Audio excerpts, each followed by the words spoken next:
Okay, everything is live, YouTube and being recorded. So the first committee I have is Public Works. If you're okay, Mr. Watkins, we can get started. Sure. Okay. I have a couple of things for manager's update, and they're all related to sewers. And you can look at my notes. I'm not going to go into detail here, but I want to point out several things. First, the corrective action budget draft is ready to go, and I'll have that for Finance Committee. I mention it here mainly because a lot of the work, of course, comes under Public Works, but the budget approval obviously is Finance. So there is no call for a fee increase, and we will probably carry over a few projects from this year into next year, like the Watt Lane head wall. So on Tuesday next week, I'll have a final, well, not a final, a draft version of the corrective action budget. Second thing is I wanted to mention something about sewer equipment, which coincidentally is funded by corrective action budget. We have two pieces of sewer equipment, a camera truck that we own and a Vector truck, a sewer Vector truck that we share with Wilkins Township. And I threw a picture of the Vector truck at the end of your agenda. If you've never seen it, just so you're aware of that. The reason why I bring this up, the camera truck is fairly new. We used to share it with Wilkins, but that changed a few years back when we bought our own and they took the old one. The Vector truck we share, and the history of all this basically in a sentence, I hope, is that at times we used to have to call people out to vacuum, clean sewer lines and or TV them, and it got to be expensive, and it also got to be time consuming because of overtime and things like that. We'd have to wait for them to come at their convenience. So we decided to go into a program. This is the second sentence, I'm sorry. We decided to go into a program where we share that with Wilkins Township. The Vector truck I mentioned now mainly because it is getting older and starting to fail right now. It is in the shop, and Jim Thielacker, when he gets on here, could address that further if he needed to. But in any case, you're going to probably need to plan on this. If you remember from the capital improvements plan, I did have Vector listed on there as one of the trucks that we at least partially own, but I mentioned that it was something that would be covered by the corrective action budget, and it will. It will be very expensive to replace it. I did do some preliminary discussions with Wilkins, and they're interested in continuing to share that with us. And they also said that they would be willing to, again, share the camera with us if we wanted to work something out. Now, of course, you'd have to talk about that in exec session if you wanted to come to some agreement on that. So I'm not going to go there, but I wanted to mention that so you're aware of that. So the Vector is jointly owned with Wilkins. The camera truck is ours. The Vector will be failing probably in the next year or two. It already is in the shop for a new motor for the rear end. When you see the back of the truck, you'll see what I mean. The rear end where the hoses and things like that are. So we're going to need to do something with that. Nothing immediate though, as far as I know, and Jimmy's monitoring it. Jimmy is going to get some prices on that. Rebecca Vargo, who is the manager in Wilkins, is aware of it, and she's also looking into it too. And again, they're interested in continuing to do this jointly with us if we are interested in working with them. The third thing I want to mention is Three Rivers Wet Weather Update. They have been holding what they call phase 2 consent order meetings around the county, the second one of which was yesterday at our lodge. I stayed for that meeting, and you can read my notes. I'm not going to go into detail again, but I wanted to encourage you, if you have not gone to one of their meetings, or if you are not familiar with the sewer issue, or you think you might be familiar but aren't sure with the Alcosan consent decrees and all that, that you plan on attending one of these meetings, because the next few years are going to be critical, and you're going to be asked to make a lot of decisions on different things, and you're going to be spending a lot of money, and potentially potentially you're going to need to raise the sewer fee at the same time Alcosan is also raising their fees. One example that I had in the Tree City Times a few years back was that more than likely, not 100% guarantee, but more than likely, you're going to be asked to approve an ordinance that requires every property owner to have their sewer lateral televised and replaced or whatever if it's defective. That is something that property owners will own. It's their responsibility. They would pay for it exclusively. Right now, there is no money available for it, and you usually don't put public money into private purchases. So that, for example, is one of the things that you are likely, but not 100% sure, going to have to approve. I think it's going to happen. I never say anything's 100% anymore, though, but I think it's going to happen everywhere that's a member of Alcosan. And that's just one example of major issues you're going to be dealing with starting next year. So if you have any doubts or anything, you ought to make sure you plan on looking for these things as they come up and attend meetings so that you get the background information that you need on what's going on with Alcosan. Does anybody have any questions for me? That's all I have to report on. Mr. Watkins. Yes, sir. It's not directly for you, but for all of us on council. I think that one of the things that we should start to actively promote, if that is the case, is getting insurance through one of the utilities. I know every now and then I would get a letter from the gas company or from the electric company where they will insure your sewer lines for anywhere from $8 to $12 a month. Without that insurance, if you have to replace a sewer line or a water line or something else like that, it's going to be $5, $10, $15, $20,000 depending on the damage. So if we know that this is a real possibility and it's coming down the pike, I think that the borough has more or less an obligation to inform all of the residents that that's probably their best move. Let me add to that we're members of PA Municipal League, which is also a member of the National Civic League. And the National Civic League does have a program for insurance on various lines, water, I believe sewer, and gas.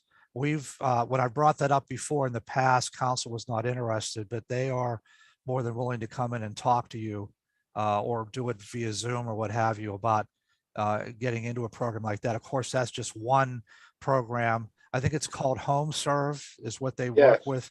I actually have HomeServe for 3 of our lines here, water, sewer, and gas. And we pay it through our electric bill, but you can do it a number of different ways. If you want, if everybody agrees or is interested, I can contact them about giving us more information and either sitting in on one of the meetings to answer your questions or what have you. That's just one possibility, but I wanted to mention that too, since Mr. Watkins brought it up. I think that's a great possibility. Perhaps what we could even do is I would be willing to take the time to check with the various companies that are providing this kind of insurance. And perhaps we could have some kind of rating system or something like that. But I think the biggest thing is to get this information out so that people can make a decision and nobody's going to get that shocker, because I'm sure we got some people here who just couldn't handle a $17,000 sewer repair.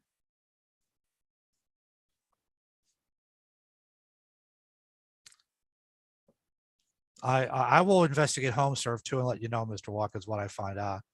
And then Thank you. You can decide how you want to handle that or if you want to investigate it further, but I'll get you the information. Thank you very much, Steve. Mr. Morris. Mr. Watkins, you don't have to call me Steve.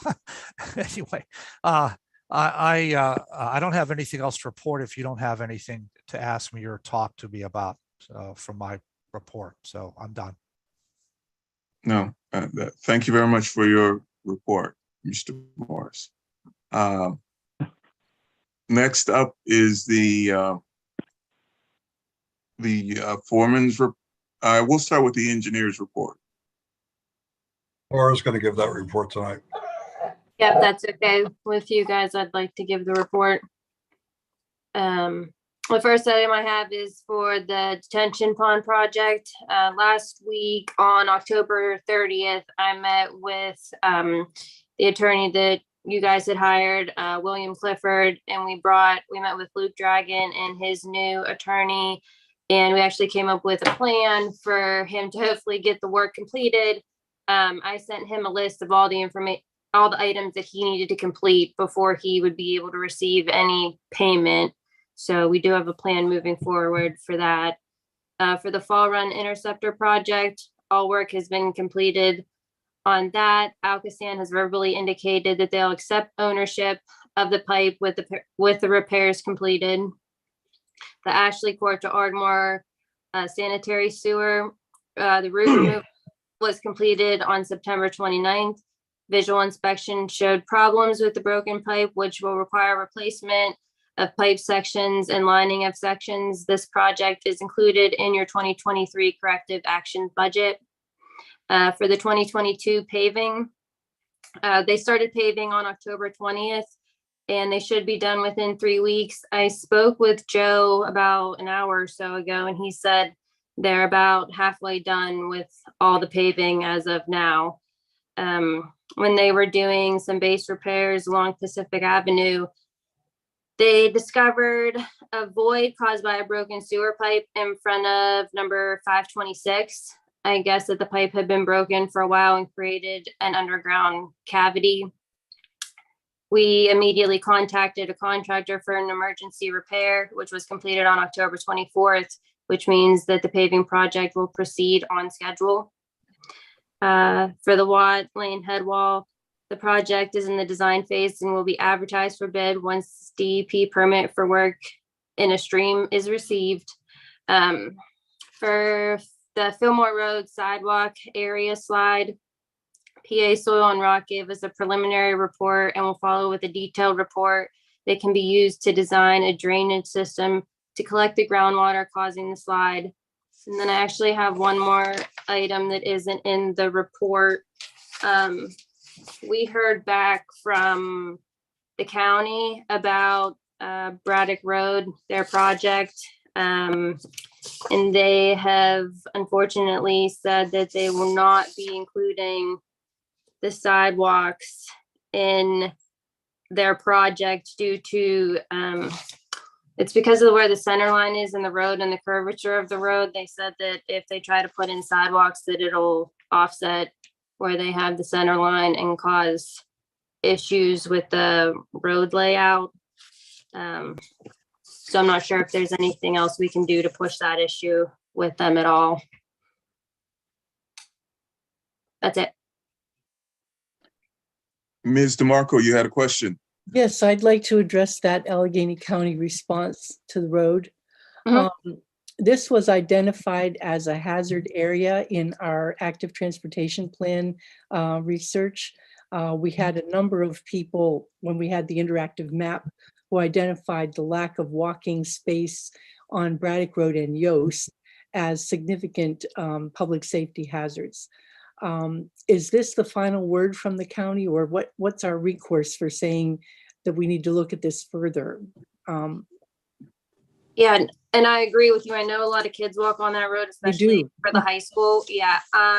And I'm not sure if there's anything else we can do to, they haven't said that they would never put sidewalks in. They basically just said that with this project, they're not. It doesn't help us, but I don't know if we could try sending another letter. I don't know if you have any suggestions, Dave, but I can't think of anything right now.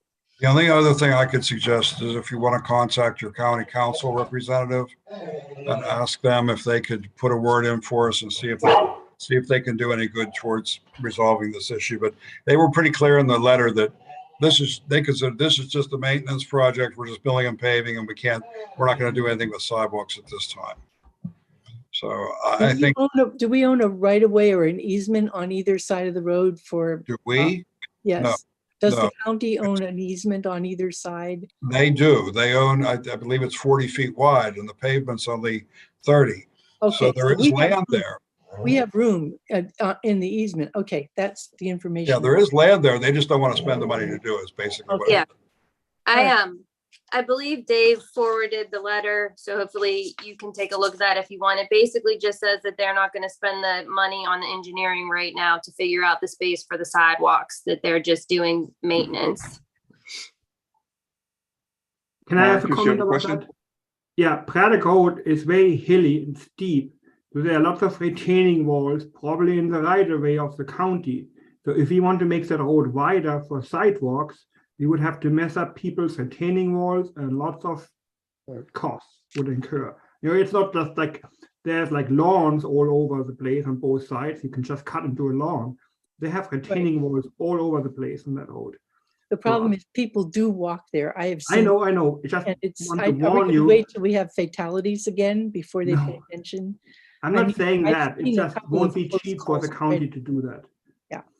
Yeah, Mr. Watkins, I'll just also point out another fact that when I was looking up some of the regulations for the roadway, that the county could just put in a walking path. They don't necessarily need to put in sidewalks. So when we're dealing with them, we need to be clear what they're going to put in for pedestrians. That's what I had suggested, that they put in a designated walking path along the edge of the existing pavement. But they rejected that idea and said there's too many bends in the road and that it's not an even width the whole way, that the asphalt's anywhere from 26 to 30 feet. I had suggested shrinking the travel lanes to 12 feet, which is PennDOT regulation, which would leave enough for a 6 foot, 4 to 6 foot painted walkway along the edge, and they rejected that idea as well. I believe Manager Morris sent everyone a copy of the response from the county. I think at this Yes. point, we've argued every point with the county. I pointed out in the letter that their plan is not in conformance with the Allegheny County Comprehensive Plan, the Forest Hills Comprehensive Plan, and the Forest Hills Active Transportation Plan, and they just kind of ignored that fact.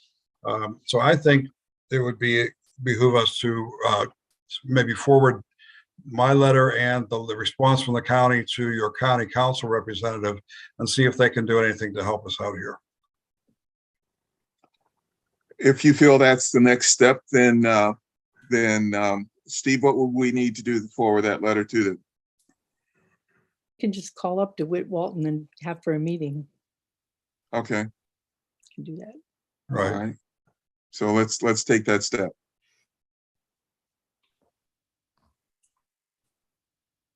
Is there anything else in the report? That's everything that I have. All right.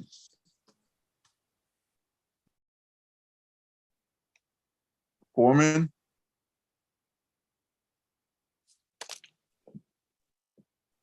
Mr. Thielacker, are you, Yeah, can you hear me? yes, Hi. Yeah, I just got my projects listed there for November coming up. If anybody has any questions, please speak up. We started leaf collection. The reason, we just put the signs out today. Our truck, we started with it and we serviced it. We did everything and a check engine light has come on the motor. So we had it scheduled for today to go into the shop to get checked, but their technician called off. So we're still running the truck, but if supposedly he's on vacation next week, and if he is, then we're gonna keep picking, and I'm gonna start posting.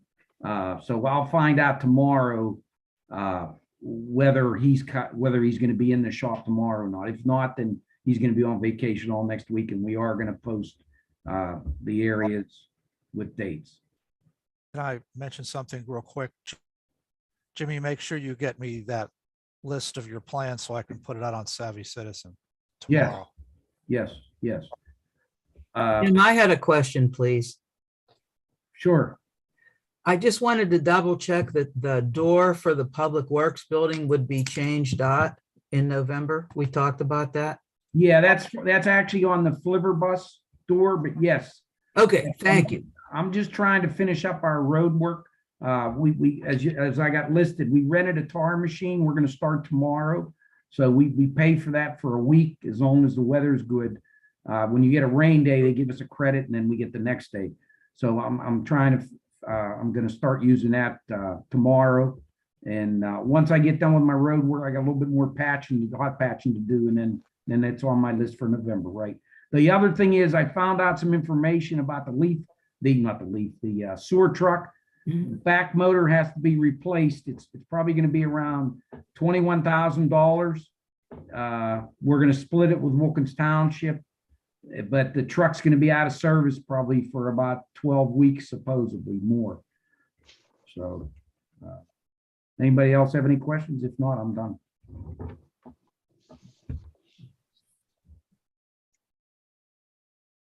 Jimmy, when we talked earlier, we mentioned that this list of projects is going to be changed a little bit so that in the future, the list will also compose a separate section that has projects completed. Is that correct? Yes, we can do that. Okay. All right. Thank you very much, Jimmy. Yep. All right.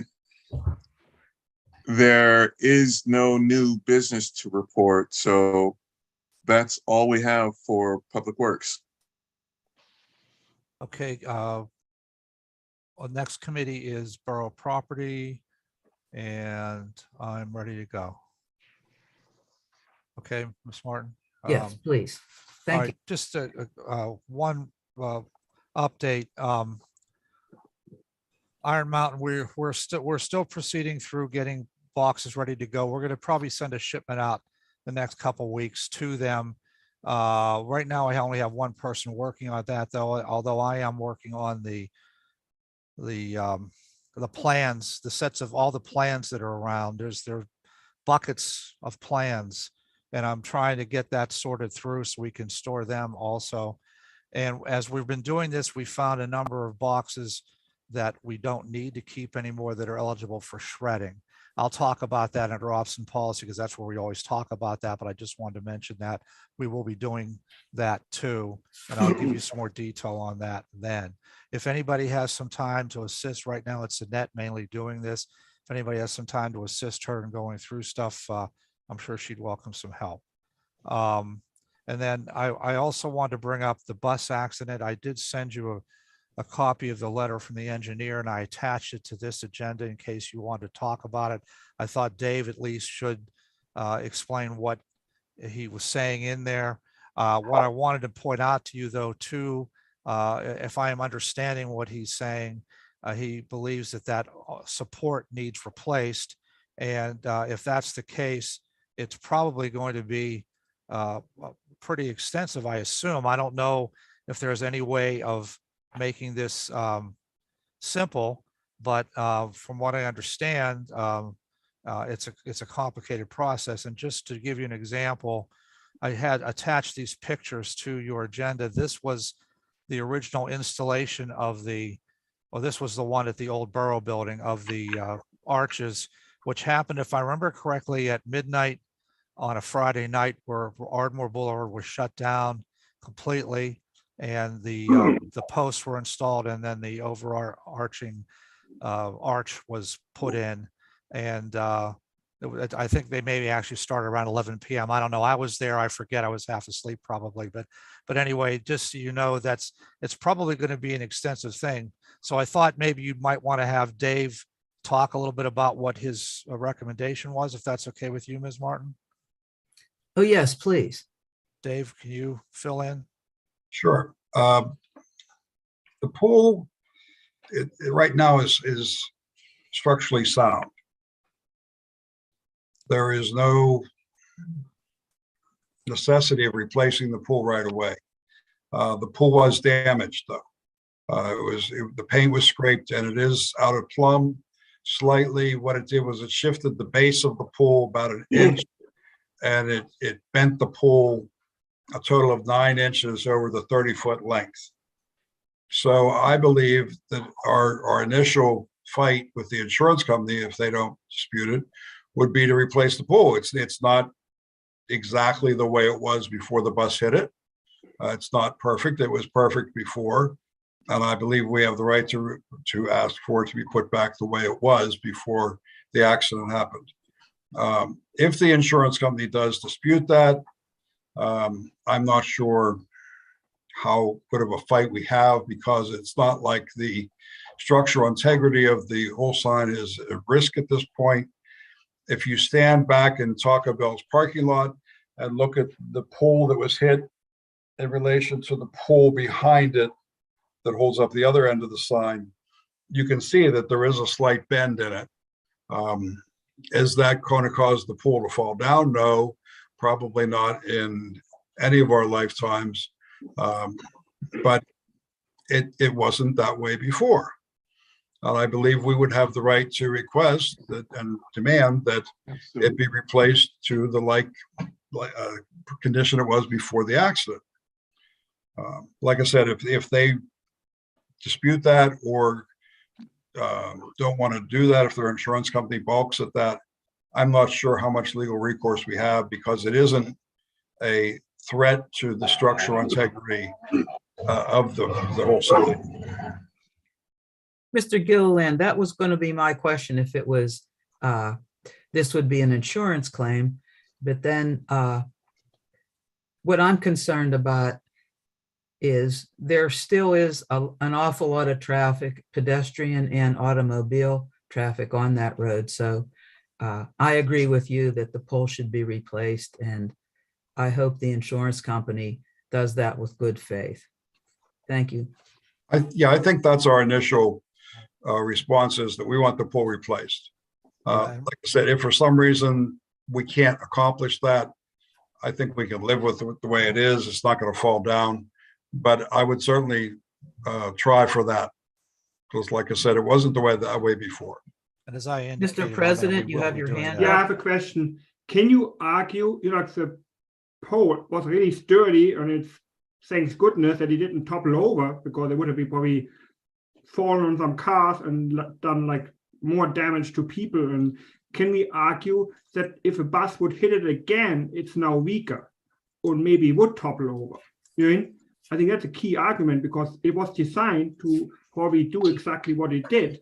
If someone hits it, that the thing doesn't fall over easily, and it didn't. But now, the next time if someone hits it, could it fall over easier? And I think that would be a bad thing. That's true. Dave, can I respond? Can I say something, Dave? Sure.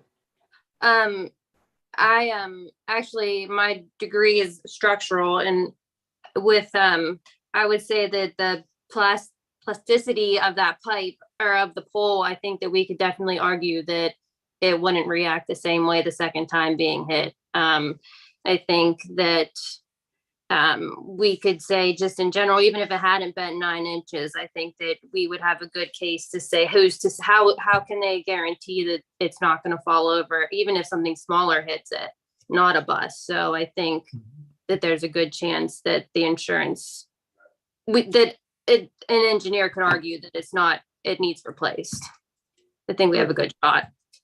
So that's a good argument, I think, to make, because it's designed to get hit without falling over easily. Because can you imagine traffic on 4 lanes and it falls onto some cars, and now it's weaker. So even it who knows what happened with the foundation underneath of it as well. Something could have cracked that we can't see.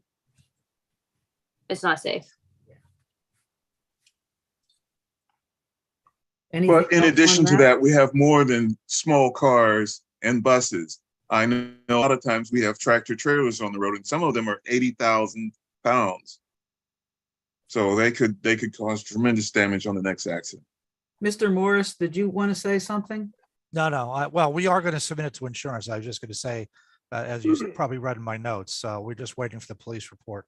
Yeah, but we should put that argument into the claim for the insurance, that we think it's, maybe have Laura write a little statement as a structural engineer that she thinks it's bad. And I think they have to listen. You're a PE engineer. They have to listen to you, I think. I can write something if that's the plan. Just let me know. Okay, that's all I have for manager's update. Okay, Laura, Dave, moving on to the engineer report. Okay, the first item I have is for the pickleball court. I made a call a little bit before the meeting and they're planning to paint either tomorrow or over the weekend. So that's good. For the blight remediation grant, it was received on May 25th, 2021 for $19,800 to demolish 21 Marion Avenue. The grant expires in June of 2023. The address to be demolished cannot be changed. So I suggest that we wait and see what happens to the property over the next year to see what we do with that grant.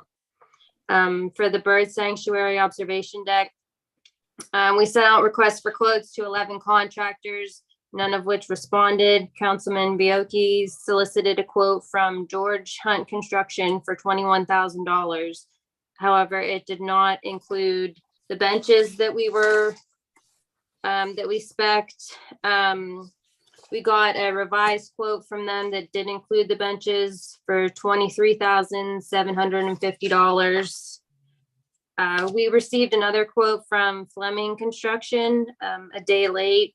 Since this wasn't a formal advertised bid, I think that that's okay, but their quote was for $39,000. The last item I have is for the Westinghouse Lodge. The asbestos remediation was completed. The basement doors and trench drain have been ordered and should be delivered in 4 to 6 weeks. We solicited quotes from 3 waterproofing firms for fixing the water infiltration problem. ARC Basements did not respond. AquaGuard Systems, their quote was $13,670. And Keystone Basement Services, their quote was $23,080.69. We did review both quotes and they were essentially the same thing. I think you guys have copies of both of them, but my recommendation would be to go with AquaGuard for the $13,670. I'd like to address this now, but I do want to go back to the Bird and Wildlife Sanctuary. Is there any comment from my committee about us giving AquaGuard System the contract? Are they qualified to do the work?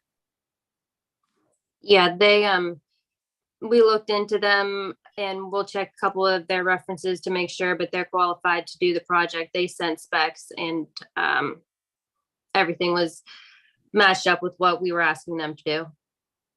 Okay. Vice President DeMarco?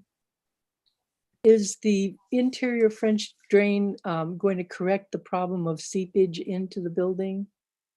Or did we identify where that wetness that's in that back room, where the wetness is coming from?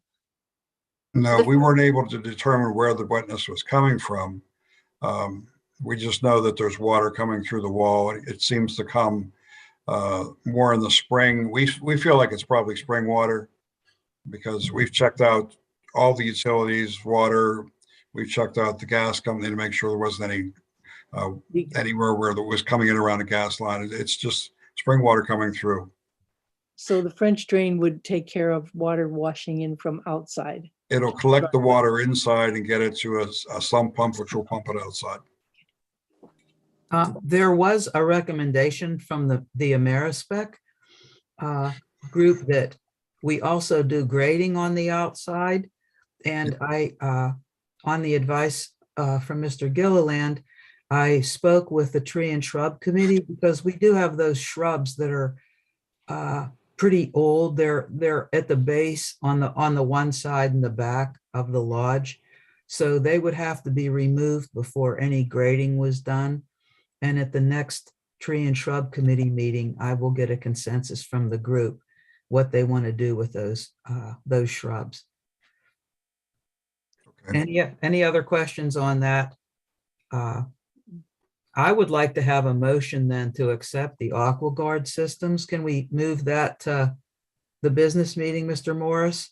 Yeah. Okay, thank you. And I'm sorry, just to step back to the Bird and Wildlife Sanctuary. So we did get the 2 quotes, is that correct? Yes. And the The first one, Yes, we got two quote, well, we got the original quote from Mr. Hunt and then a revised quote, which included the handrail and everything else to meet our specification. and what was the cost on that? From George Hunt, his quote was $23,750. That's the revised quote, correct? Yes. Correct. Mr. Morris, you have your hand up. Well, I want to know now, are we in a position where you have to actually bid this because it exceeds the state limit?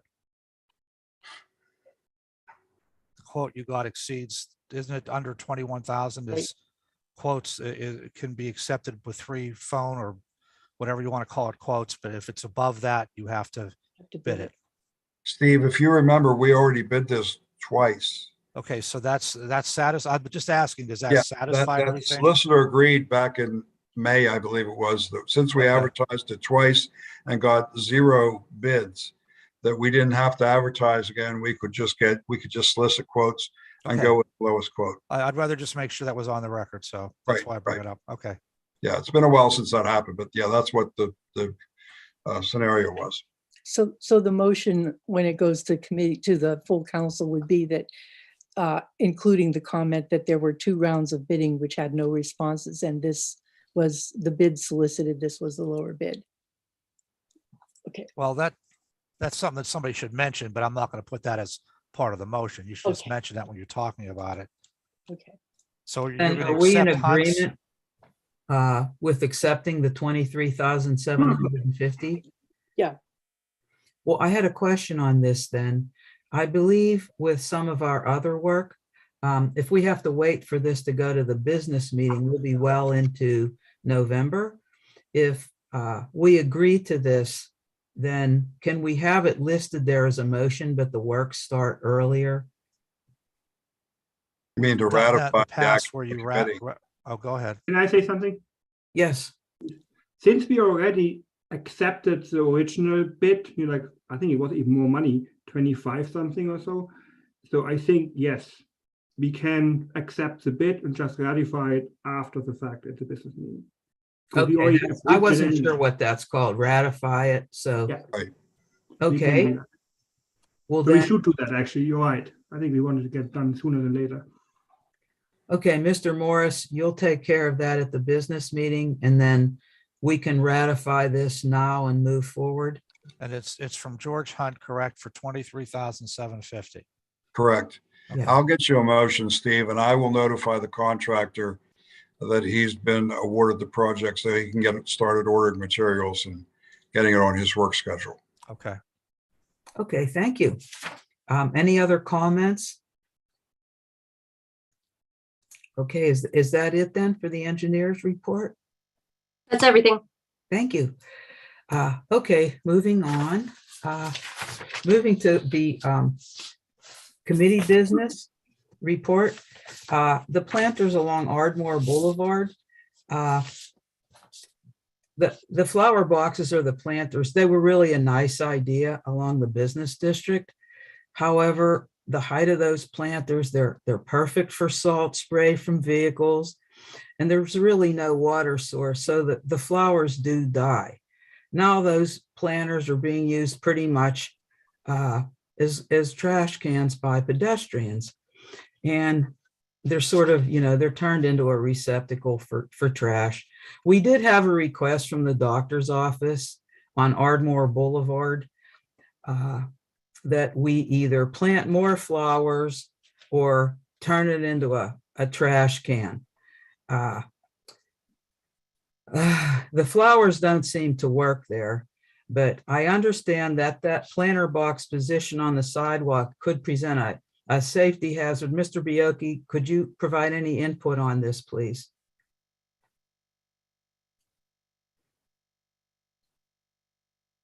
Sorry.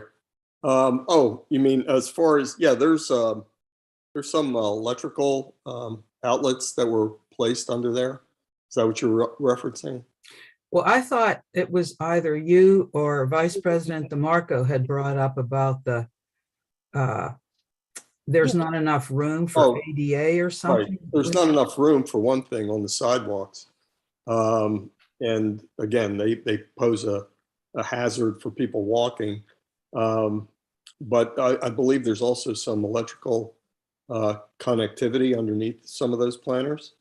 Yeah. That if they were moved, they're going to pose some risk to pedestrians. So they would have to be removed. Yeah, when we did the sidewalk assessment in the business district, at least 2 of those planters were placed in such a way that the space between the corner of a building and the planter was insufficient to allow 39 inches minimum for wheelchair access or people on crutches access. It was quite a significant narrowing of the walkway that you would have to walk around single file, and it was not a safe condition. It didn't meet the criteria for accessible walkways. So they were identified as pedestrian impediments in that stretch of the road where they are. Well, then it seems the solution, we should remove those boxes and get a registered electrician to remove any wiring that's on the inside. Now, I know it's nice having flowers along the boulevard, but given that we can't really plant real flowers, I know nobody likes to hear this, but maybe we could hang a hanging basket on the lamp posts that will still be there and change them out.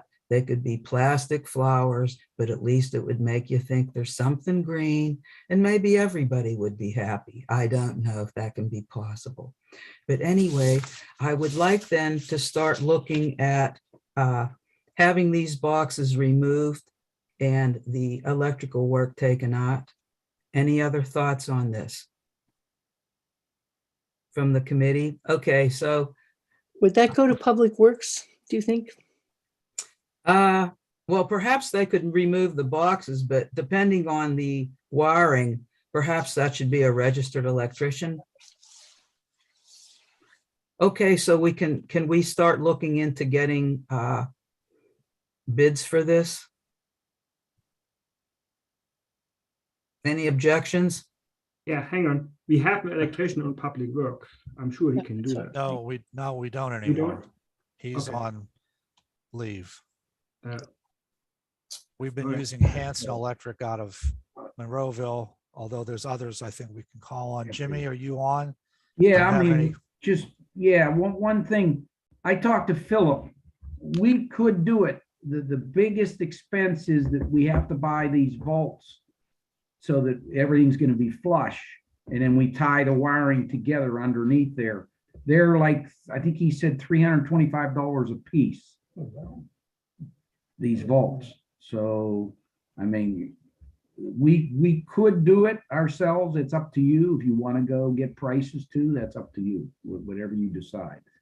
But How many of them are there that would need $325 volts? There's well, 10 of them. If you're, Barb, what'd you say? I'm sorry. I believe there's 10 in total, if that's what you were asking. Well, yeah, Are they all wired? Yes, they all have electricity. Hey, folks, are you just gonna remove the ones that you're talking about? There's like, I think there's over 20 electrical plugs that were out there. Well, we have to get it where it's safe for pedestrians. Well, sure. Okay, so you're talking about just doing the 10 boxes for now for the pedestrians. I got you. Okay. Yeah, because we also have, there's electricity, I believe, running in those lamp posts. Yeah, well, right now, the plugs are shut off. They're on a separate breaker. So there's no electrical hazards going on. The lights still light, but the plugs are shut off on a breaker, but they are still, the parts are still coming up underneath the boxes out there. Yes. Okay, well, I think we need to move on this, getting this done for safety reasons. Mr. Bioki, you have your hand up, please. Yeah, can you let us know what the purpose is of having those electrical boxes there? Well, yeah, what that's going to do is you're going to be able to connect the wires still together because underneath there is the wiring for the light post. And then you also have the plugs coming up. So we're gonna just tie everything in together, and it's gonna make it flush out there. So when you say flush, it's safe for pedestrians to walk? Yes. Okay, Yeah, it'll be perfectly level. Yeah, I think to answer Angelo's question, I think they were meant for Christmas lighting and things like that. If you want Correct. to hang something onto the pole. so usually Christmas lighting comes off the pole. But if you have these outlet boxes that are in the sidewalk, then you're going to also have, since they're exposed, there's a where the concrete pad would be.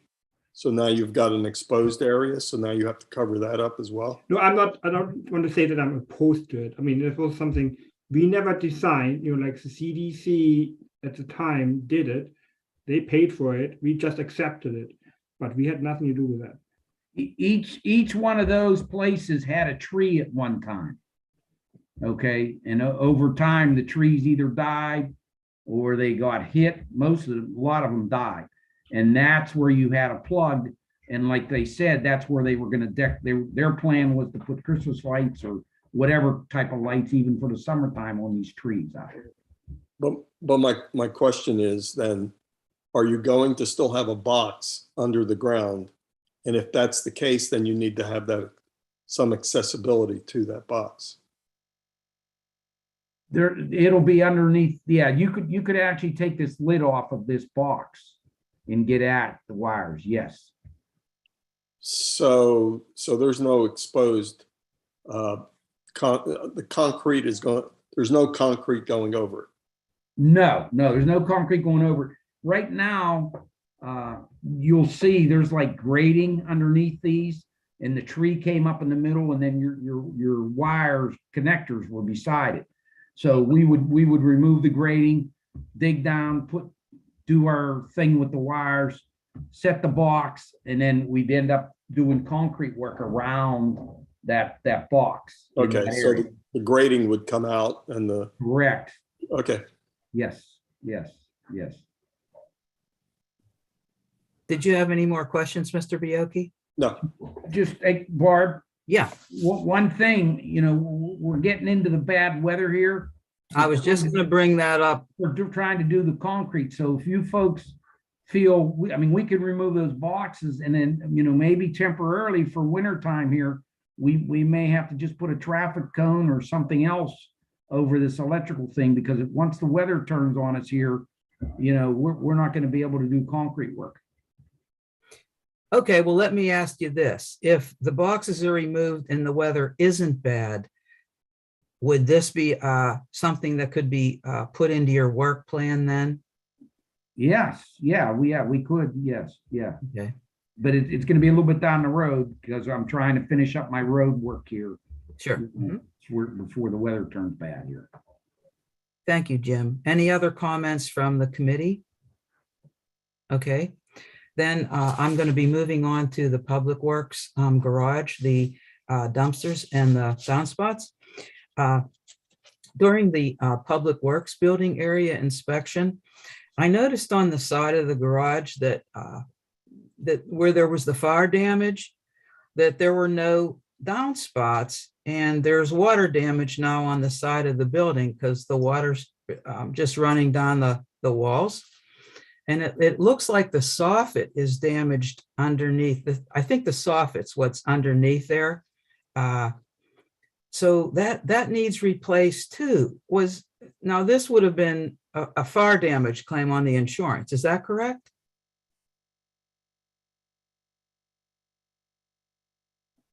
Yes. And we didn't, I think what happened at the time, we didn't get enough money I think we had gotten an estimate on what that was going to be to fix the soffit and fascia. The gutters weren't really damaged by the fire from the truck. But I'm positive there wasn't enough money from the insurance company for the soffit and fascia. And it was sort of at the end of the year, so we ended up just holding off because we didn't have the total funds to do it. But Okay, I am in the process right now. I Mhm. talked to one contractor today and I'm gonna call two more and we are getting estimates for the gutters and also fixing that soffit and fascia too. Well, would that be a roofer that would be doing that, Jim? Yes, Yeah, because I'm just worried that that water coming out of, just out of those drain or whatever you call that at the top, I mean, it's gonna have water in the foundation and really, we should get looking after these buildings and get that looking nice back there. So yeah, then you're taking care of that then, Jim? yes, I am. I meant getting the estimates, right? Yeah, okay. that's what I'm doing. Yep. Thank you. Okay, and then the other issue was about the dumpster. I know there's one dumpster in the area, but I'm not sure that that's big enough for everything because I noticed there was like a pile of refuse nearby, and I spoke with Jim about it, and that he was working on getting rid of that stuff. But the idea is if there's one dumpster there already, and this must be overflow, wouldn't it just be easier to have two dumpsters there rather having like a pile of basically junk on the ground? Would that make more sense to have two dumpsters there?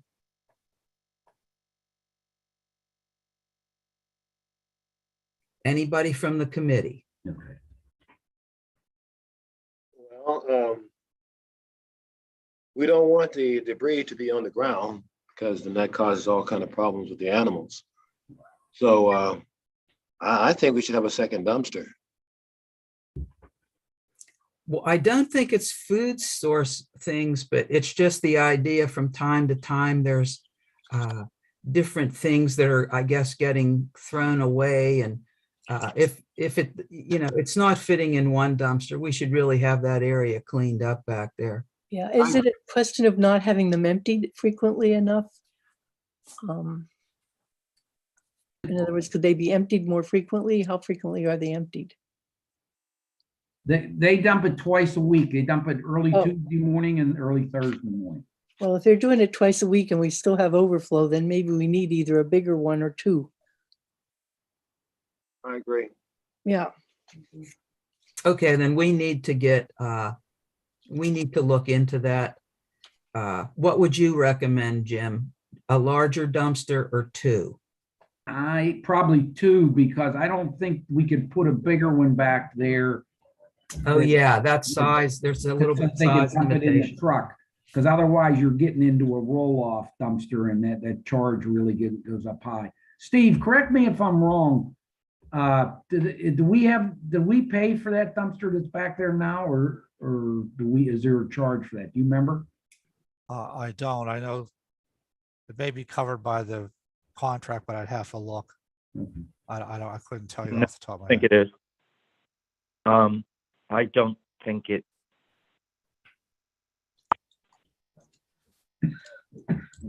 Yeah, this is, believe those dumpsters are covered under the contract. They aren't covered, did you say? I'm sorry, Mr. Lawrence, that broke up. a little. No, the dumpsters, that stuff I don't believe is covered under contract. I could double check, but I don't believe it is. Okay, Pretty if you- sure. if you could double check, please, and then what the expense would be to have a second small dumpster, Yeah, I'd appreciate yeah, that. Sure, Mr. Thielak is right. That's a pretty tight space in there. And it may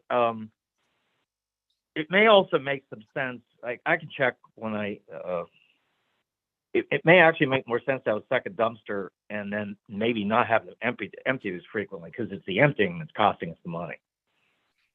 Oh, okay. So Okay, thank you so much. Anyone else Yeah, on sure. that? Okay, then I'm going to move on to the pool sign electrical work. We're coming up on getting the pool sign installed soon, but before that happens, Duquesne Light has to come and disconnect the power and for the existing sign before the new one is installed.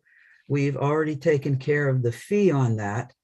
And what I was wondering is, once that happens, I believe we should have a new disconnect box that's lockable with appropriate circuit breakers near the base of the sign, because we really need a way to turn that sign on and off, the new sign.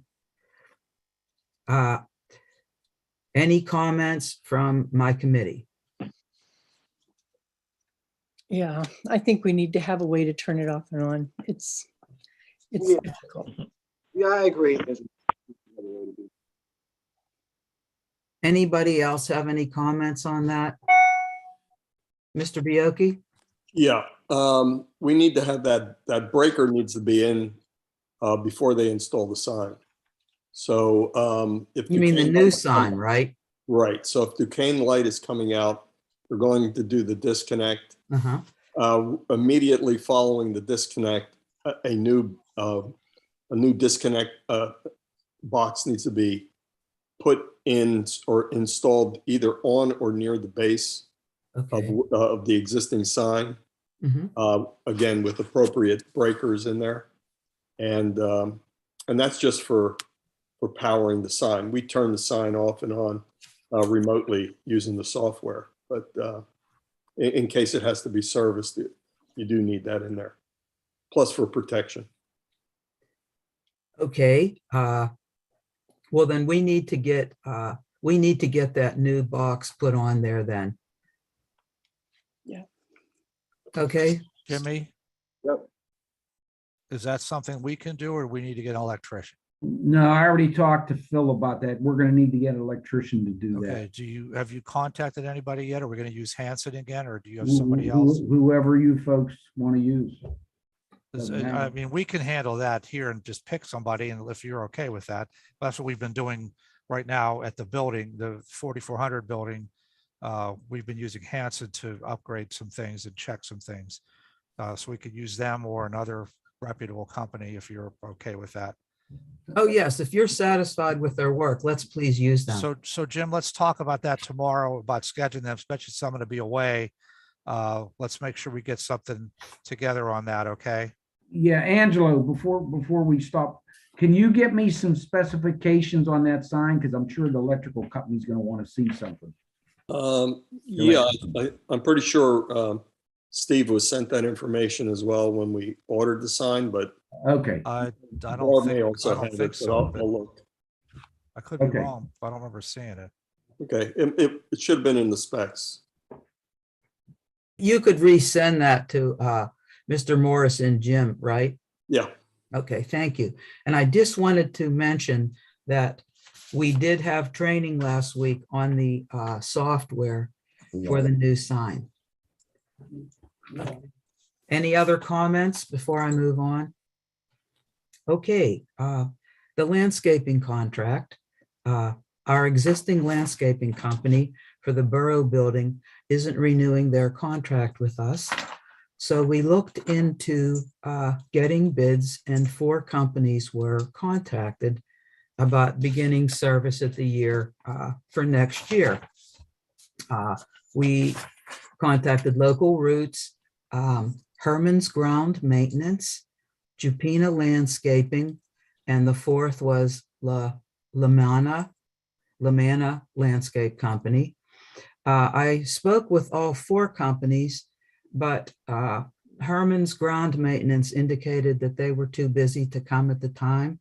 They were finishing up a lot of work, so we didn't get to meet with them. However, the other 3 companies, Local Roots, Jupina, and Lamanna, came and looked the place over. We did receive estimates from both Local Roots and Jupina.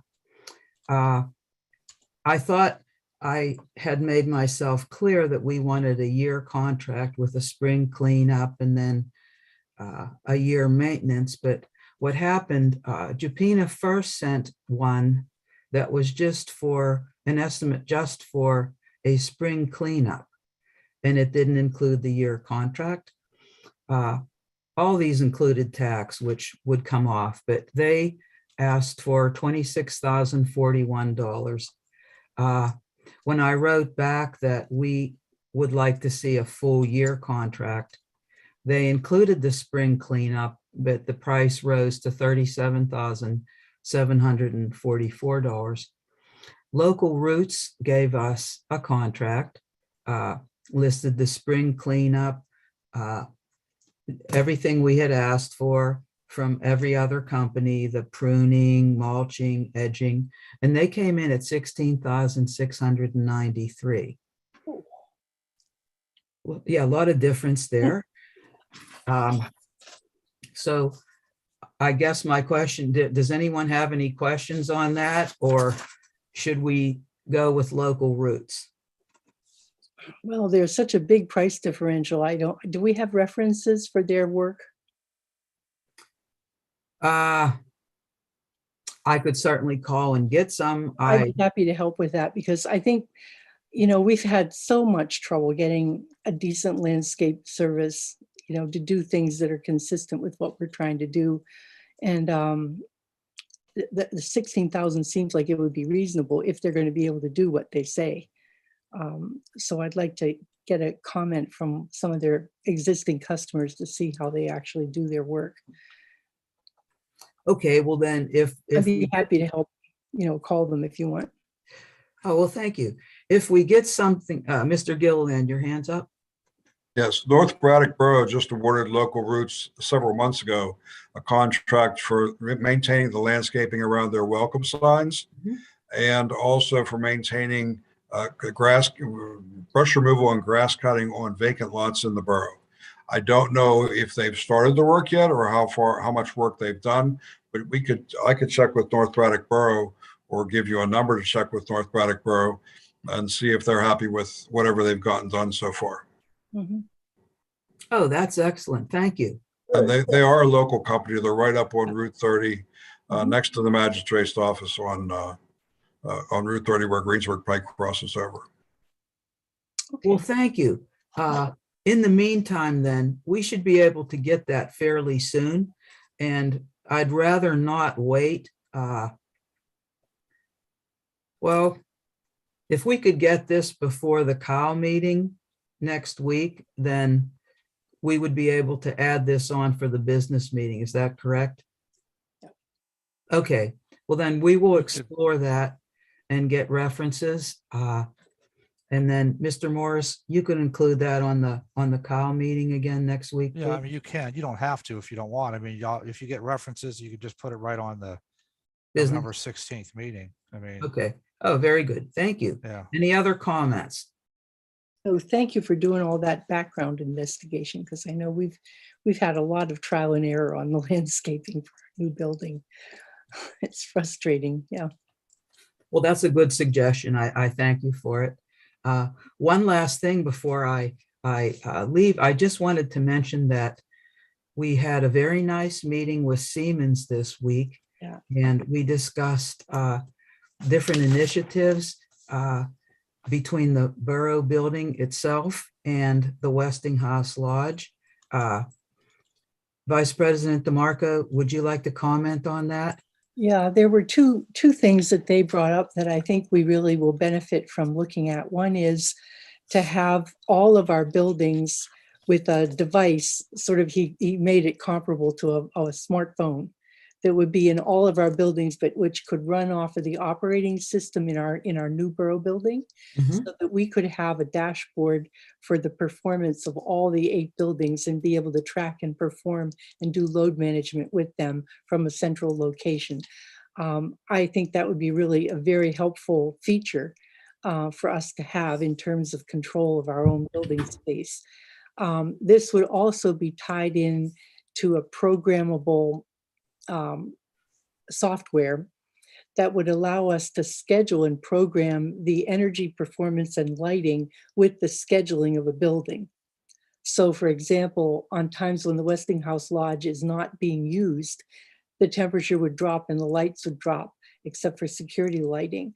And that would happen automatically instead of having somebody have to do it on a spreadsheet and turn it off and on manually like we do now.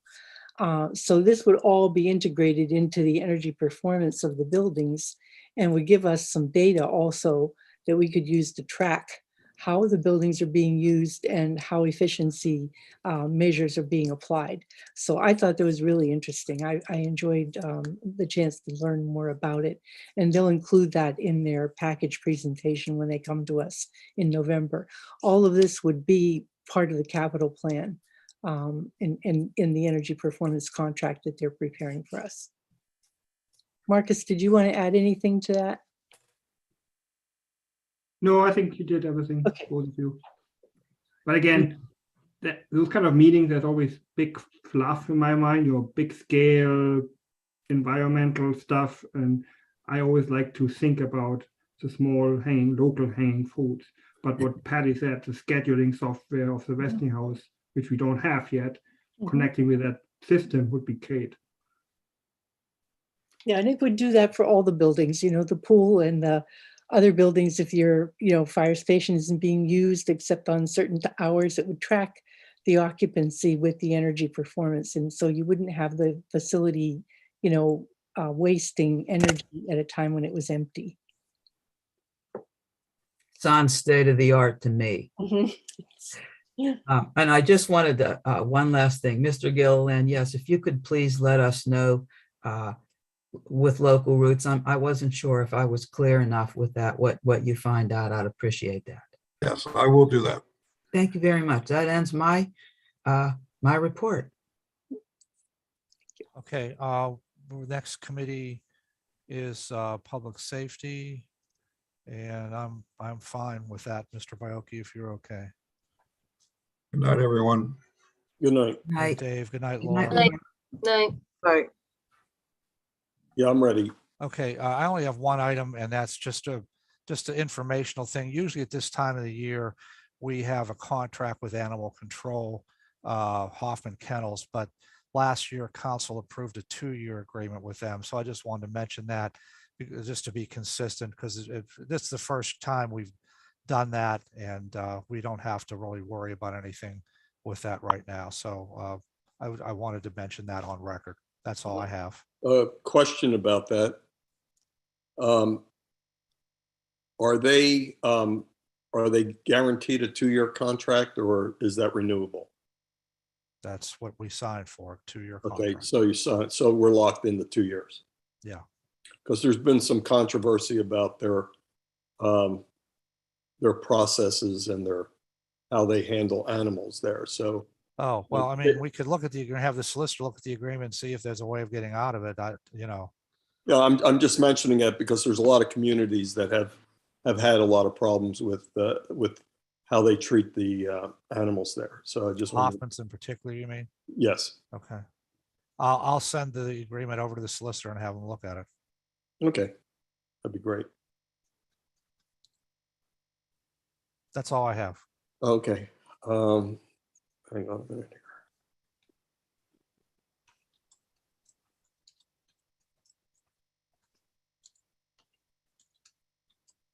Sorry about that. Lost my place here.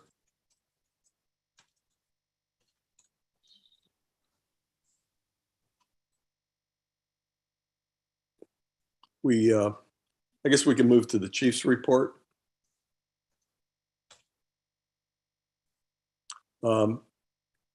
Chief Williams. Thank you, Mr. Chairman. I just wanted to report quickly on the bus crash again. To my knowledge, the driver is still alive and maybe be able to recover. Again, I think I mentioned this at the previous meeting, that we were very fortunate that the bus actually probably hit the pole and there was nobody on the bus. So again, sometimes there's a little bright light in something that's so terrible, because that could have been so much worse. Secondly, I sent out a crime watch over Savvy last week about vehicles being entered and people leaving their keys in their cars again. And this is something that happens fairly often. And again, I hope that everybody will try to lock their car and take their keys and not leave their valuables exposed and out in the open for people to see, because that just gives them another reason why they want to come to that car or take that car. As far as my memory goes, we've never had a car in the recent history of being broken into per se to steal or take something. It's been quite a while for that. Most of these events are all unlocked vehicles, keys left in them, and whatever other items they find. Also, we had I know there was something on the news today about an incident that occurred here in the borough that the county police are investigating. And again, that's not something that was a random event that happened. It was an event where another person was assaulted. I don't want to get into the details of that, but again, it was something that we wouldn't send a watch out for because it wasn't a random event at all. That's all I have. Thank you. Chief Colella. Good evening, everyone. End of the month here, coming up anyway. We have had 14 incidents this year, this month, and we're up to 316 for the year. Like I said, we're still on record to go for close to 400 again this year. But the new trucks are progressing along. We should have the ladder truck in by beginning of next week. Next weekend, we're training with the manufacturer, and the truck will be in service. As soon as we get it in, they're doing some mounting some equipment and everything for us that was included in the contract. And then once we get that back, it'll be put in service right away. And then the manufacturer will be down next weekend to give us training for 2 days. And then the following Monday, the dealer will be down to give us new truck training. But we don't have to wait for that training to put the truck in service. So they'll be in service soon. And I plan on bringing back up to the council meeting at the end of November here.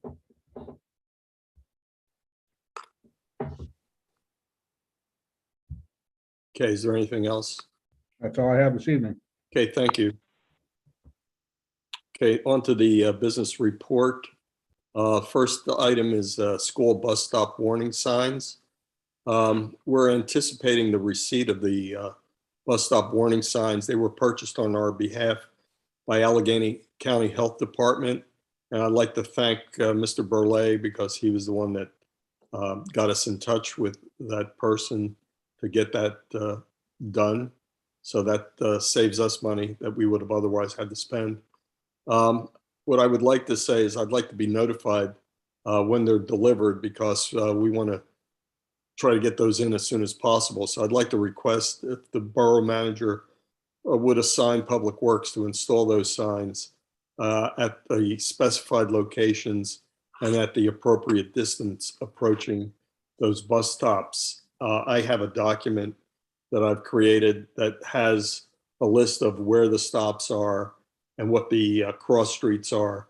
And I will share that with the manager and Public Works as soon as the signs are available.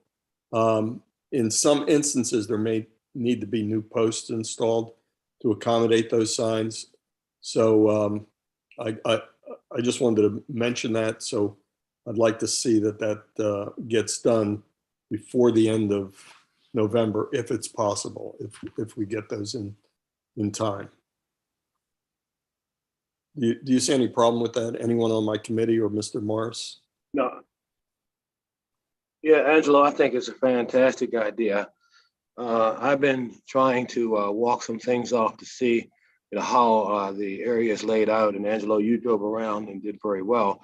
Dr. DeMarco, Patty, has come up with a plan in our 10-year comprehensive plan to try to address the needs of the community when it comes to public safety and our senior citizens that are trying to get around, excuse me, within and the kids. But overall, I think that Angelo has put together a tremendous approach to it.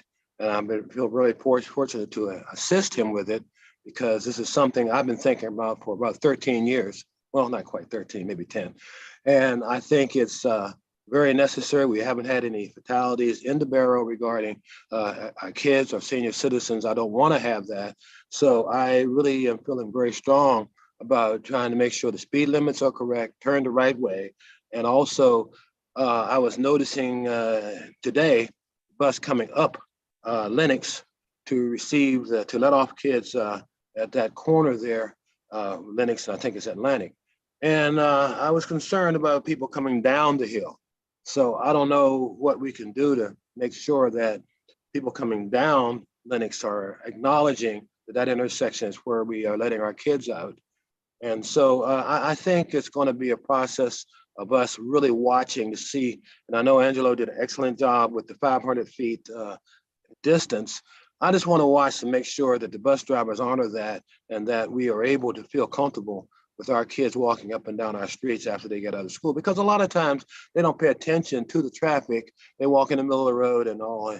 And you know, on Halsey, I've seen them walk up straight up the middle of Halsey, and I'm really concerned about that. So I'm hoping that we can calm things down and get things back in order with our senior citizen, our kids, so that, you know, we can make sure that they know what we are wanting them to do and that they do that, so that we don't have any fatalities that, I mean, we lose somebody that we don't want to lose. So Angelo has done an excellent job putting together the process. You know, we as public in our comprehensive plan that Patty put together, Dr. DeMarco put together tremendously under planning and development. So we have a section there on the 10-year comprehensive plan where we're trying to keep Forest Hill safe for our kids and our senior citizens. And I feel fortunate to be a part of it. And Angelo has really done a lot of activities, and I've tried to make a contribution when I could. So I think that we're on the right track to keep Forest Hill safe.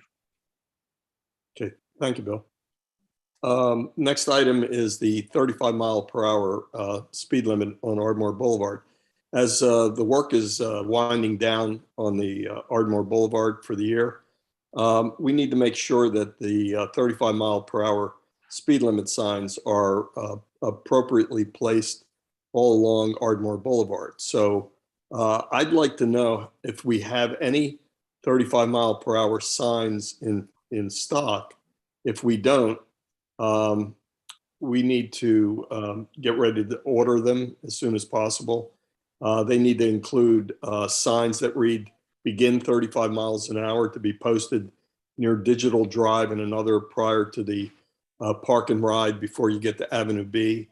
And of course, they need to be placed appropriately on the road with no obstructions, and at the intervals not to exceed 0.4 of a mile.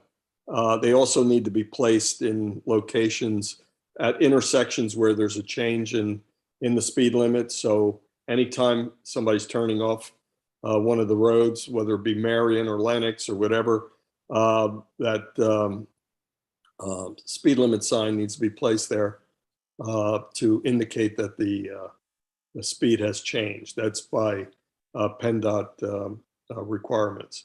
So if we lack sufficient signs, they need to be ordered as soon as possible.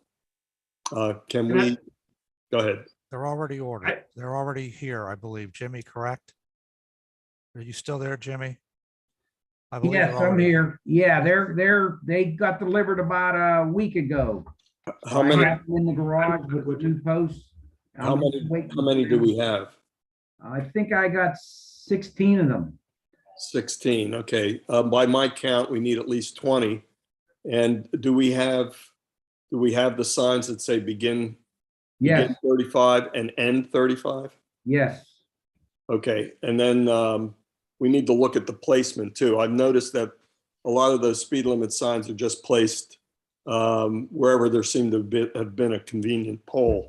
So we need to make sure that they're placed appropriately and not just on any pole. Right. Yeah, and I don't know who put them up. It had to be PennDOT, but I know now PennDOT says that, you know, we're responsible. Right. But we didn't put the ones up that are out there now, so. Okay. All right. I'd just like to make sure that we've got that covered appropriately. I hate to have you go out and put signs up and then we have to move them after they're up. So. Yeah. Oh, yeah. Yeah. Okay. Maybe, I don't know, maybe if you have Well, maybe we could- specifications or Yeah, Dave. maybe we could talk about it Yeah. outside of the committee. Sure. Okay. Okay. The other thing the next item I have is, unless anybody else has questions about Yeah, that. I have a question, Angelo. Yes, What sir. is the feeling about having our speed limit signs put on telephone poles? I mean, I know that's a part of the city. Are we allowed to put them on telephone poles? I believe you. Because there are some out there on telephone poles. Yeah, I believe those are permitted. They are? Okay.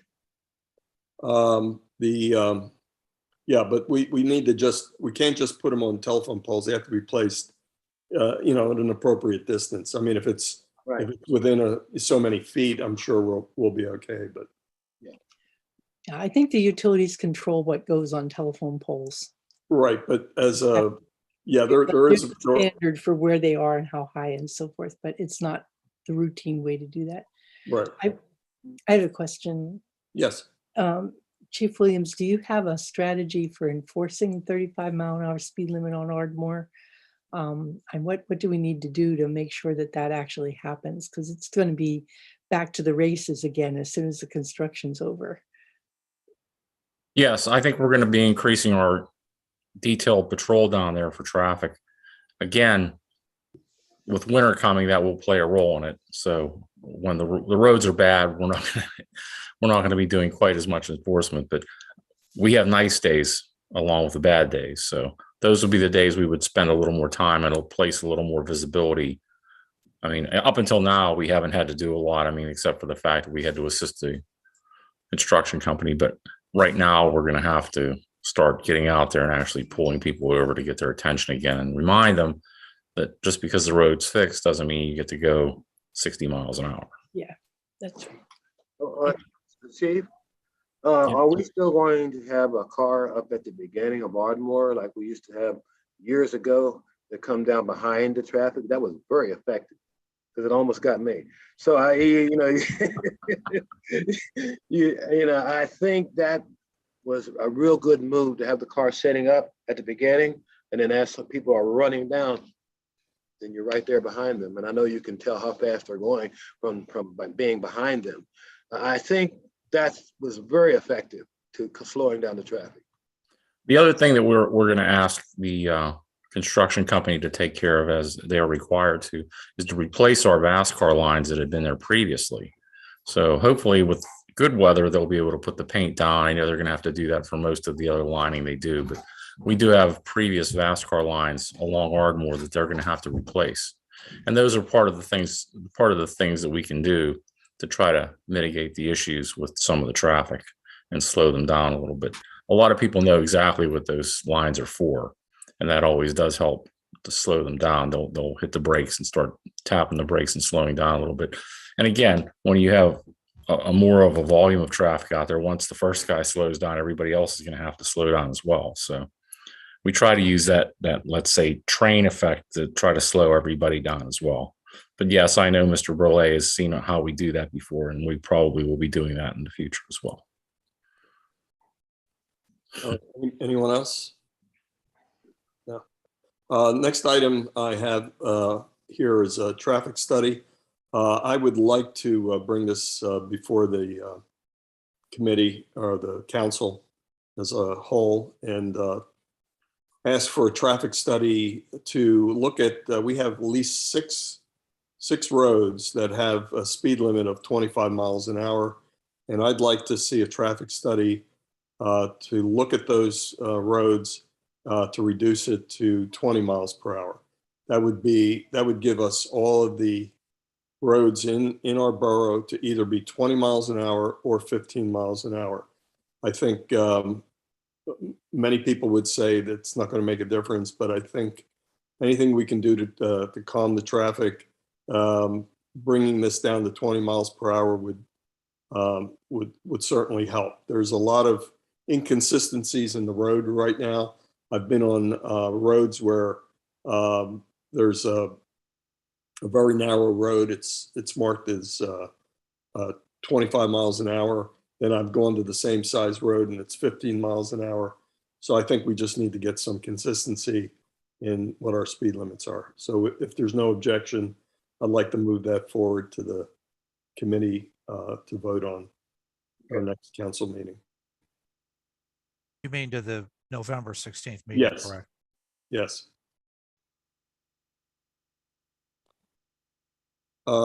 Next item is Deer survey results.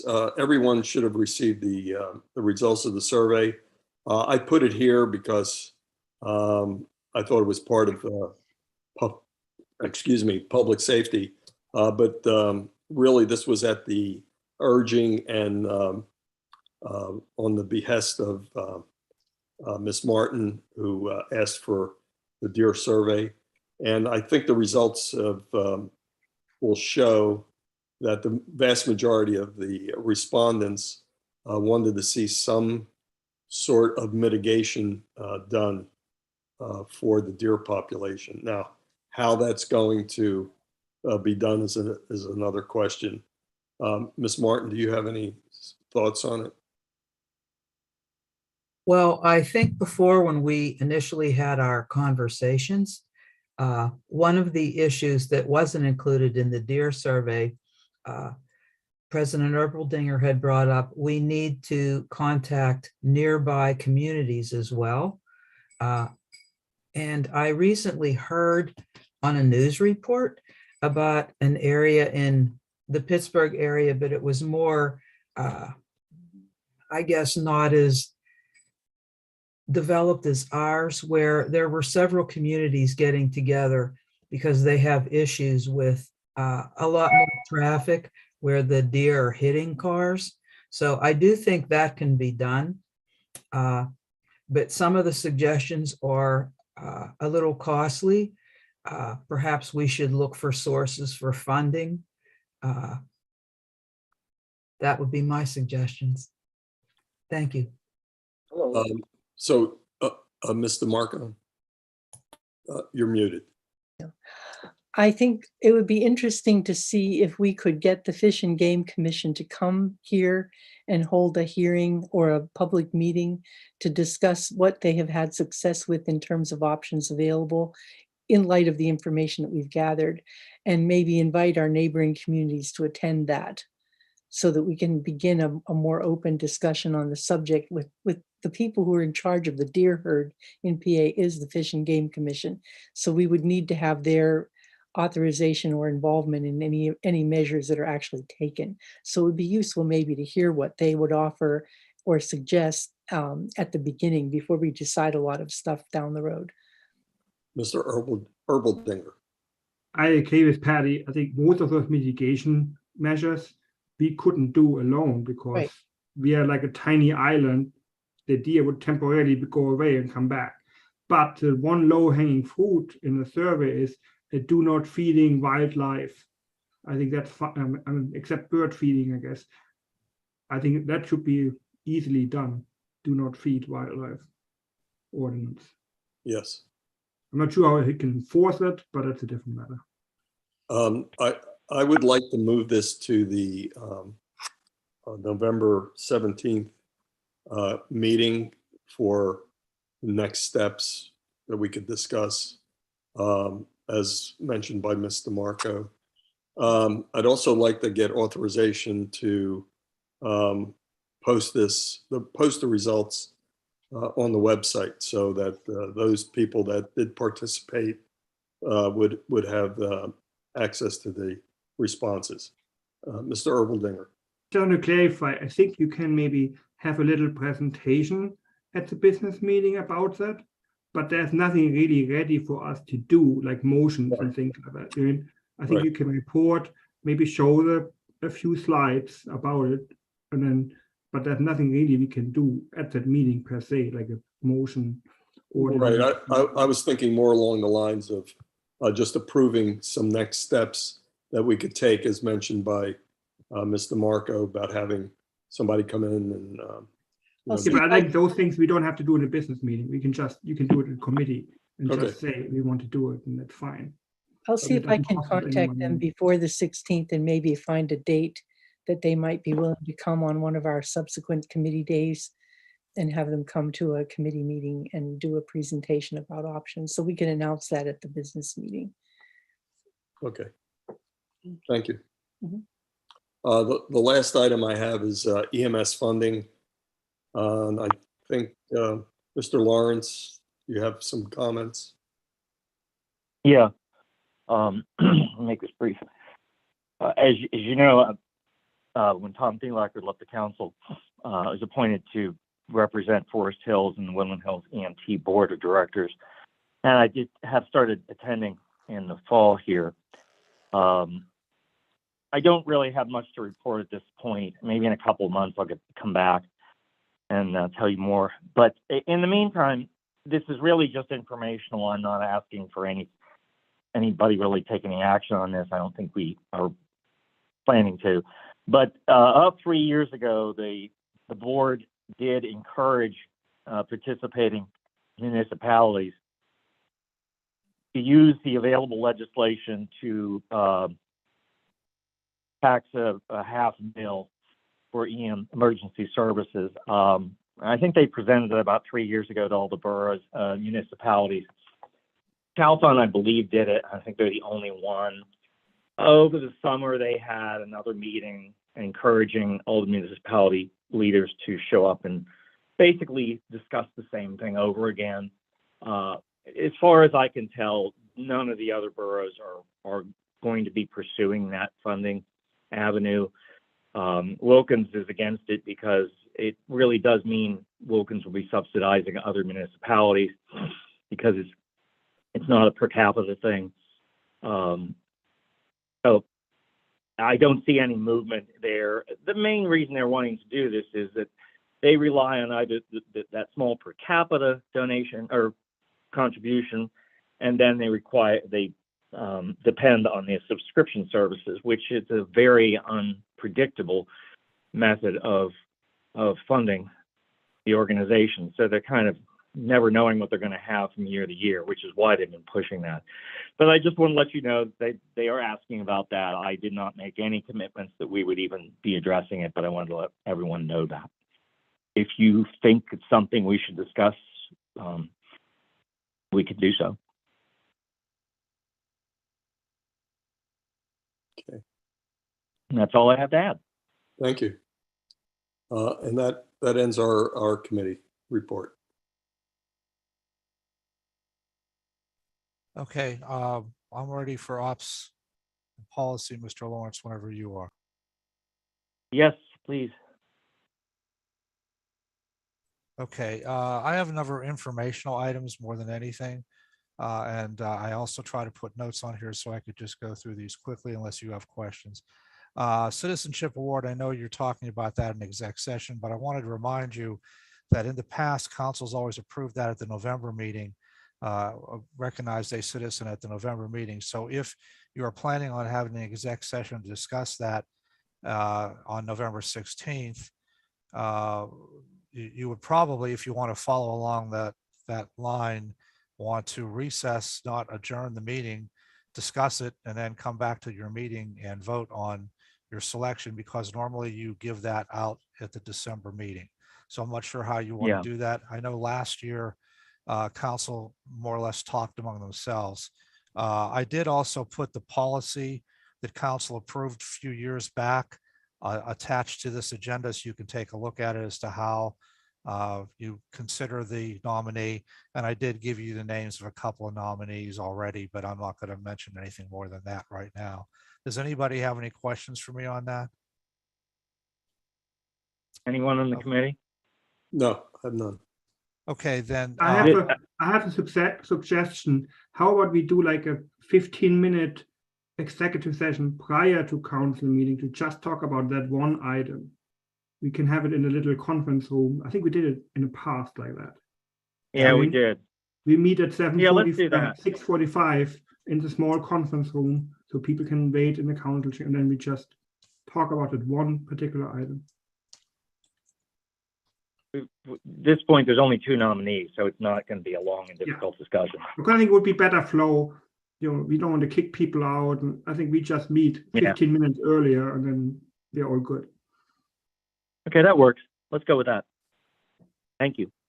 Okay, my second item is traditionally in November, I always give you a tentative meeting calendar for the next year. So I have attached to this a memo and a meeting, tentative meeting calendar for 2023. The memo shows you what the key is as far as the colors are concerned. Committee meeting dates look like this. council meeting dates with a red circle, and then orange and blue show you either holidays or other conflicts. And then the attached draft here shows you the traditional meeting dates and potential conflicts. For example, in April 13th, 14th, 15th, 16th is the ALOM meeting. That's one reason why that's highlighted in blue. The other ones are various holidays or other things. The only one that really is an issue here is this one in October. I did that because that's usually my national conference, the ICMA conference, but it's in Austin, Texas this year, and I doubt that I'm going to go. So I wanted to mention that to you, that we might want to just move these back up. But what I usually do again is ask that you take a look at this calendar. I bring it back at the meeting in December so that you can approve a final meeting dates and we advertise them. That's the traditional way to do this, so that those things are out in advance.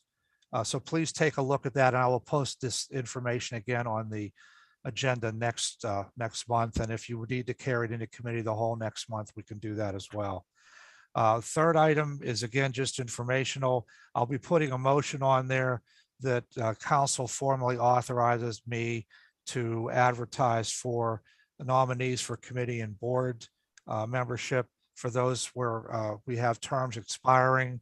And we also usually authorize me to ask people whose terms are expiring if they would like to continue on, and they would send us a letter or sign something to that effect. So that motion will be on the agenda in November 16th. And then I wanted to remind you at this time, because you asked me to wait till November, that the membership for the Wilkinsburg Penn, the representative for the Wilkinsburg Penn Joint Water Authority expires on December 31st. Ms. Braz is our current representative. I know she's asked to be reappointed, but that certainly is always up to you folks. And you would normally approve that at the December meeting. So I'll again put that on as a reminder then. And then I have under the next section, my usual reminders of end of the year things that you should be aware of. I also put notes in caps after that as to the status right now. For example, in October, we normally do a tax anticipation note. We didn't do that in October at the October meeting because it's not needed. We have sufficient funds to borrow from ourselves. And you could just take a look at the rest of these. I will give you a copy of the new fee resolution, the draft fee resolution, I should say, at the Finance Committee meeting. I would try to get that out to you in advance if I could before Tuesday, but I'm getting a couple of hangups from other people here that I need to get finalized. But you don't usually decide this until December anyway, so you have plenty of time to look at it regardless. But I will give you probably the full fee resolution because there are a number of changes throughout rather than just give you pages. Item D, yeah, no, I have two item Ds. Geez, I'm sorry. I probably the way I used to get graded in high school. Anyway, pardon me? I said, that's it, forget it. Okay, well, anyway, item D again, D number 2, the record retention resolution at Borough Property Committee meeting earlier. I mentioned that we would be shredding files. We follow the state mandate for record retention, and that requires that we shred certain files at certain times and that we list them in a resolution that council passes. I've attached that resolution to this agenda for you to look at in advance. And we are pretty much ready to go with a large number of boxes for shredding. Some of this is coming from what we found at the rec lodge that aren't really permanent files. We've been finding duplicates and things like that that we don't need to keep. And you'll see the list again attached with the resolution to this meeting. So please take a look at that, and I'll have that motion on there. This is a fairly routine thing, but if newer members of council, if you're not sure about what I'm talking about, be happy to explain it further. Does anybody have any questions about that? I just wanted to make a comment to thank everyone for all their work with this. It's a big job and it's really starting to show a lot of progress. Thank you. Thanks. I'd also like to mention Wendy has stayed with us as a consultant part-time, just like one day a week here or there. And she's been really good at helping with this stuff too. So yeah, I appreciate that. The only other report I have is we have increased the members in Savvy Citizens slightly from 1383 last month to 1415 this month. And I don't have anything else to report unless you have a question for me. No. Correct me if I'm wrong, but I thought we already discussed moving ahead with nominating Vivian for the coming Oh, we had two. term. Well, you I never thought- yeah, officially let's did. Well, yeah, I think we can just put it on as a motion, and we don't need to bring it up on Upson Policies or Cal anymore. Okay, I'll have it on for December. Not a problem. Okay. Yeah. And Steve, do you want to set a deadline where people have to send you their suggested changes to the annual calendar? Oh, well, as long as I have any changes to the meeting calendar by December, but November 30th, that would be great. Yes. End of November. Okay, well, let's just within Upson Policies say everybody by November 30th, forever hold your peace. Okay. So it just doesn't drag out. That's all I Anything have. else Mr. from you, Lewis. Steve, then? No, that's all I have. Okay. Okay, thanks. We have three things. First of all, Patty DeMarco has sent everyone some suggested comments she had on an IRS document, and she'll discuss that now. Thank you. I was notified by the Reimagine Appalachia that the IRS and Treasury Department had issued proposed regulations for the tax credits and incentives and the production incentives. And upon reading that document, which I also sent to all of you, I was concerned about a couple of things. One being the definition of community eligibility was such that we would not be able to be qualified because of the way our community is. An energy community needs to have an energy facility of a certain vintage actually in your community. And even though we are in the airshed and actually have a number of our people work in the energy industry, even the traditional fossil energy industry, they do not allow for participation by even our residents or commercial establishments for the most favorable credits, unless you're an energy community. So we are challenging that definition. I have 52 communities in Pennsylvania so far signed on to this letter, and it's being coordinated through both the Reimagine Appalachia lobbyist and also the Pennsylvania Municipal League. So I listed out the concerns here, citing them back to the regulations section. And do any of you have any questions or concerns about any of this? Would you be willing to authorize and endorse it as a Borough of Forest Hills position for formal filing with the IRS? I have a question. Sure. Under item number 3, Yeah. I believe that the statement there is incorrect, where it says the requirement for qualified facilities to be a minimum of 1 megawatt. When I read the regulation, what I read was it said that the requirement was for qualified facilities to be 1 megawatt or less. So That's the same thing. A minimum of 1 megawatt. So it'd be. Well, it's not the same thing. It's 1 megawatt or less. You need a maximum of 1 megawatt. Well, no. It says minimum of 1 megawatt. Minimum, it says less than 1 meg. The wording said less than 1 megawatt. So So it'd be 1 megawatt or less. Right. Okay. But you just say minimum of 1 megawatt. So I Right. think it's different. Right. Okay. I would just, there was another one here that, and I apologize. I lost my notes. There was another place where I thought it differed from what the regulations said. I'd have to go back and try to find those Okay, notes. well, this is due November 1st, so if you could get to me, I did have this reviewed by 2 sets of lawyers. So I'll go back through it one more time. But I'll if you could call me if you find other changes, it's Yeah. due on the 1st, so I want to send it definitely in timely manner. Yeah, that would be my only Okay. comments. Well, thank you for that, for careful reading. Mhm. But like Patty said, there's a deadline, so we have to basically do it out of committee. There's no other choice for us. So I would, yeah, thank you for doing it.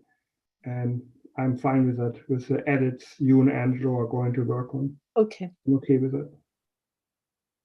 Okay, so Angelo, if you could Okay. call me in the morning and we can get this squared away. Yeah, it's just one minor wording, some phrasing or wording.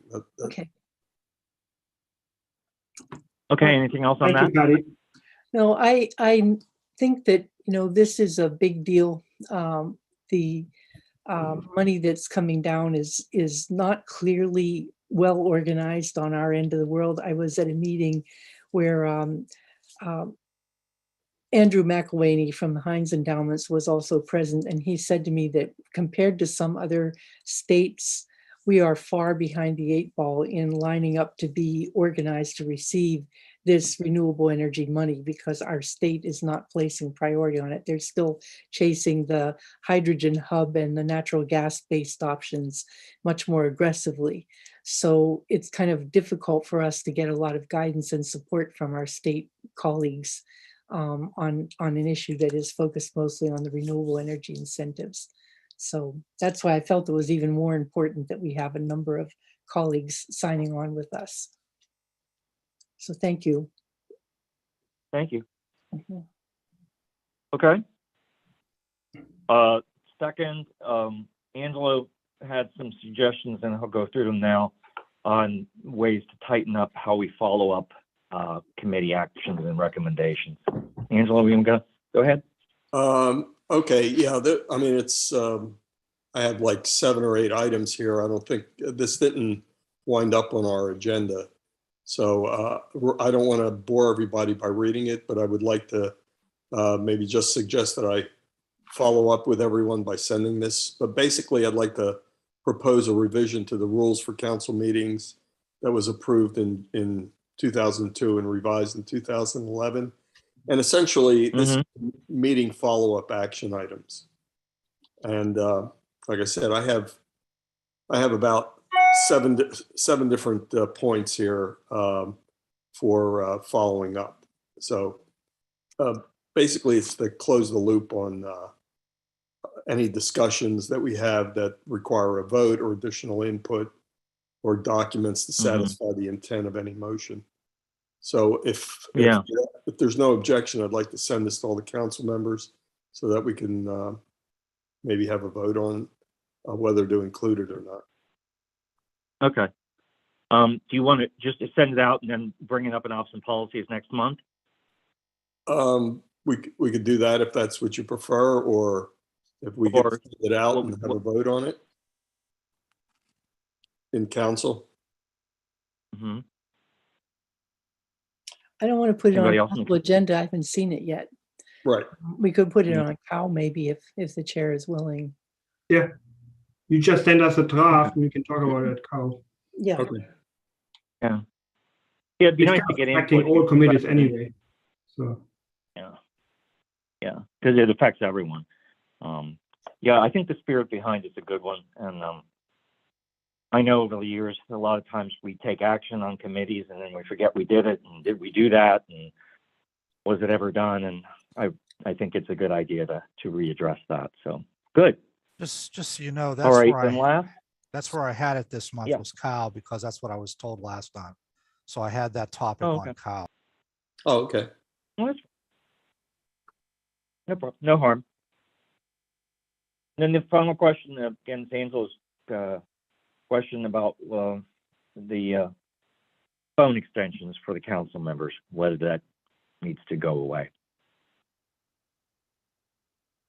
Do you want to mention that? Sure. We all have an extension, but since we don't really have offices, unless you're checking the extensions on a regular basis, there's a possibility you're going to miss a call from someone, and then we look non-responsive. So I would like to suggest that we not have extensions and that people are referred to the main number. They'll get the executive secretary. They can leave a message, or they could be referred to our email addresses, which are also published, and they could send us an email. I think that would be a lot safer way to handle any questions or requests. Would it be technically feasible to just forward calls to our cell phones? Well, you can, but not everybody has a cell phone that's not their personal cell phone. So then you're conducting council business on your I see. personal cell phone. Yeah. Oh, are we going to go through this again? I don't want multiple cell phones. I have enough trouble keeping track of one No, of them. no, I'm not saying that. I'm just saying, can we just forward? Yeah, it can be done, but I think unless you have a separate cell phone, it's not. Okay. I don't think we all get many calls anyway. Maybe No. Frank needs something different than we do, but Right, we don't. But I mean, for my part, I'd rather not have an extension. yes, I see what you're saying. I mean, I never set mine up. I never did because I knew I was not going to check it frequently enough. I'm okay with getting rid of the extensions because, you know, I think most everyone realizes now, you know, in the work world, hardly anybody uses voicemail anymore. It's very unusual. And if I want to get in touch with somebody, the last thing I'll do is leave them a voicemail. Or would it No. be technically possible to route them all to a net, but people can still dial our extension? Because I don't want to appear that we kind of want to hide. You know, that people call our extension, but it will ring at Annette's phone and show her that was that extension someone called. Would that be technically possible? Yeah, that I believe we can even do that remotely. I'm not certain. I did send a sheet that had some instructions that the phone tech had sent. But I guess we'd have to check that, but it certainly sounds feasible. I would just change the extensions to 0 on the website or anywhere else we advertise it and have them call directly to the office. That's Yeah. all I would do. That would be fine with me. All right. I'm definitely for that. Yeah, I think it's time to move on with voicemail's dead. Well, then all you have to do, Mr. Boki, is take it off the website for now or change it to 0s for everybody. Sure. In the meantime, we'll contact the communication company and make sure they either deaden those lines or Okay. shut them off or whatever. It's not a problem. This was what council wanted years ago. And if this council doesn't want it, not a big deal. True. All right. Okay. That is all I think I have. Does anyone else in the committee have? Yeah, I wanted to make a quick announcement. Bob asked to be moved as liaison from the EAC. So I asked Angelo to take over that. You know, Angelo used to be on the EAC for many, many years. So he will be perfectly fine to be our liaison to the EAC. And that's it. Anything else tonight? Okay, last call. I believe that concludes the report then. Thank you. Okay, good Thank night. you, I'm ending everyone. the meeting. See you on Tuesday.